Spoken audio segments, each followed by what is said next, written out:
ಕ್ಷೇತ್ರದ ಶ್ರೀ ಮಂಜುನಾಥ ಸ್ವಾಮಿಯನ್ನು ಪ್ರಾರ್ಥಿಸಿ ನಮ್ಮ ರಾಜ್ಯದಲ್ಲಿ ನಾವೊಂದು ಆಂದೋಲನವನ್ನು ಹಮ್ಮಿಕೊಂಡಿದ್ದೇವೆ.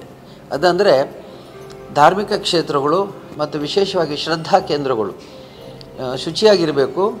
ಯಾವುದೇ ರೀತಿಯಲ್ಲಿ ಮಾಲಿನ್ಯ ಇರಬಾರ್ದು. ಅದು ಅಂತರಂಗ ಬಹಿರಂಗ ಮಾಲಿನ್ಯ ಎರಡೂ ಇರಬಾರ್ದು. ಅದಕ್ಕಾಗಿ ಒಂದು ಕ್ಷೇತ್ರಕ್ಕೆ ಅಥವಾ ದೇವಸ್ಥಾನಕ್ಕೆ ಹೋದರೆ ಅಲ್ಲಿ ಜನತೆಗೆ ಮನಸ್ಸು ಸುಖವಾಗಿರಬೇಕು, ನೆಮ್ಮದಿ ಇರಬೇಕು ಮತ್ತು ನಮಗೆ ಸ್ವಾಮಿ ಅನುಗ್ರಹ ಬೇಕು ಅನ್ನುವಂಥ ಭಾವನೆ ಬರಬೇಕು. ಹಾಗಾದರೆ ವಾತಾವರಣ ಭಾಳ ಶುದ್ಧವಾಗಿರಬೇಕು ಅಂಥೇಳಿ ಒಂದು